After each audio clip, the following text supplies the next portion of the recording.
So, kamusta po mga ka-Streetwise? Ako po si Takero Miyamoto at welcome po sa aking munting channel. So, mga kababayan, ito. So, ito meron tayong update ngayon dito. Meron tayong update dito. So, alam naman po natin, ito hindi ko na ipi-play yung video, pero alam nyo naman po na regarding nga po dun sa hearing na nangyari, dyan nga po sa committee ni Iris Hontiveros, regarding nga po kay Kibuloy, di ba? Teka lang, lakayan natin yan. Regarding nga po kay Kibuloy, ay nabanggit nga po doon na kumuha daw po ng barel yung mag-amang Duterte doon nga po mismo sa bundok sa Garden of Eden ng Kingdom of Jesus Christ. Okay. Sabi dito ex-President Duterte, VP Sara receive bags of gun from Kibuloy, Senate witness claims. Yan. So di na po natin panonoorin yung video na yan kasi kalat na po yan. Okay. So ngayon mga kababayan, si Sara Duterte po sumagot. Actually, dalawa yung pagsagot niya. Una ito, sa Facebook, meron siyang video. And then, pangalawa, ito pa, video ulit. At dito mga kababayan sa video na to, nag-isip bata si Sara Duterte. Hindi ko talaga makuha mga kababayan kung bakit ang daming Pilipino, ang daming DDS na gusto maging presidente ang isang immature na katulad nga po ni Sara Duterte. So ngayon mga kababayan, okay, so hindi pa po nakakaalam, ito yung sinabi ni Sara Duterte. Actually, video to, pero hindi ko na-play, basahin ko na lang. Sabi ni Sara Duterte regarding nga po dyan sa mga baril na yan na kinuha niya nga raw po kay Kibuloy, ang sabi niya dito, okay, mga kababayan, assalamualaikum. Alaikum assalam. Rahmatullahi mabarakatuh. Sa kasaysayan ng Pilipinas, naging kagawian na ang pag-atake at pagbato ng sari-saring issue laban sa Vice Presidente. Marahil sapagkat ang Vice Presidente ang tumatayong pangunahing hadlang sa mga nangangarap maging Pangulo. Ganun ba? Totoo ba yon?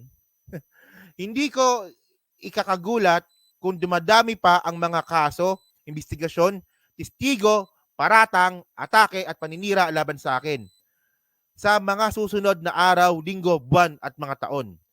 Naniniwala ako na may tamang panahon para sa lahat. Panahon ngayon ng aking pagtatrabaho.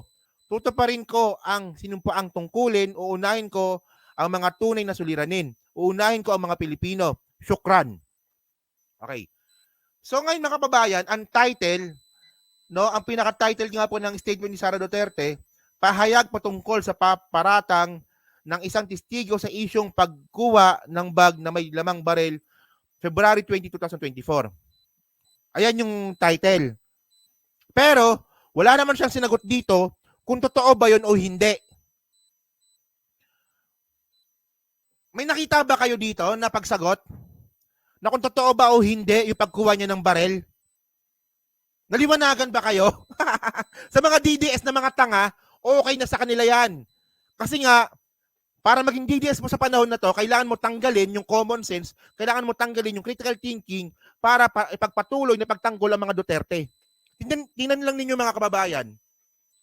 Kaya nga ako, bumitaw na ako kay Digong last year pa tsaka kay Sara Kasi mga kababayan, para ipagtanggol mo si Digong tsaka si Sara Duterte ngayon, kailangan mong tanggalin yung common sense mo.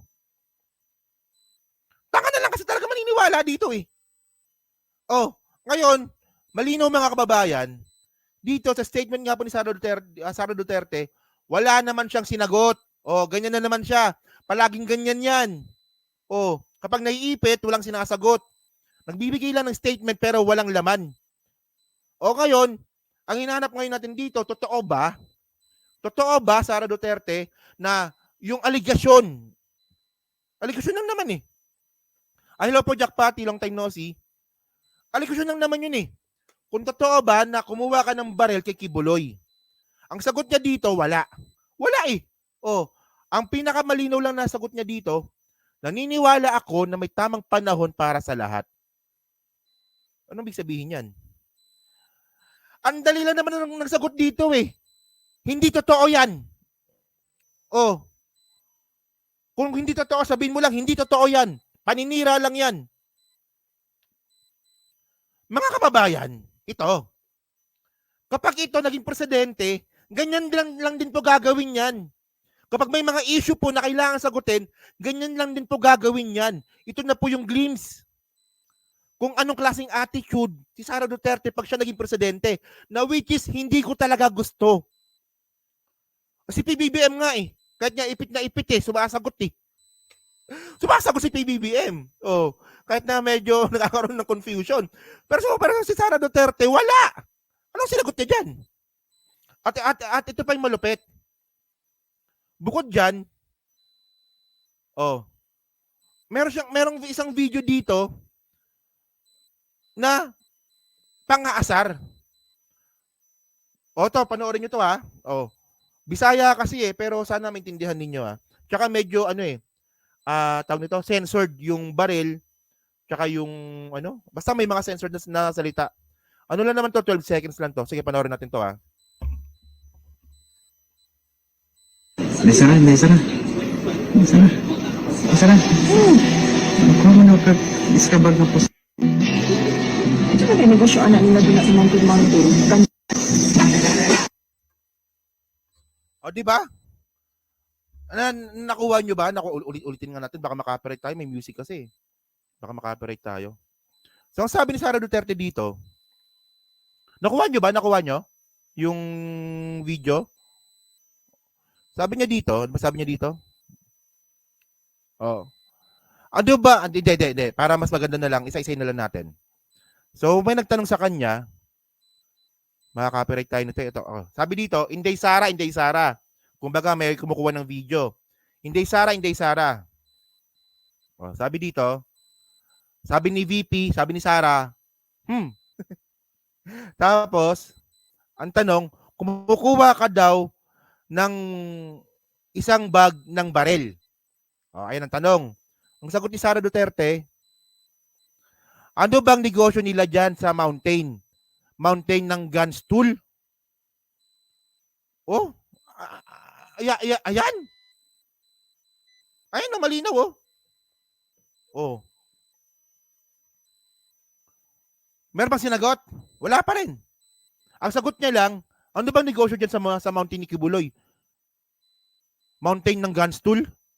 Ano yun? Di ba? Ano yun?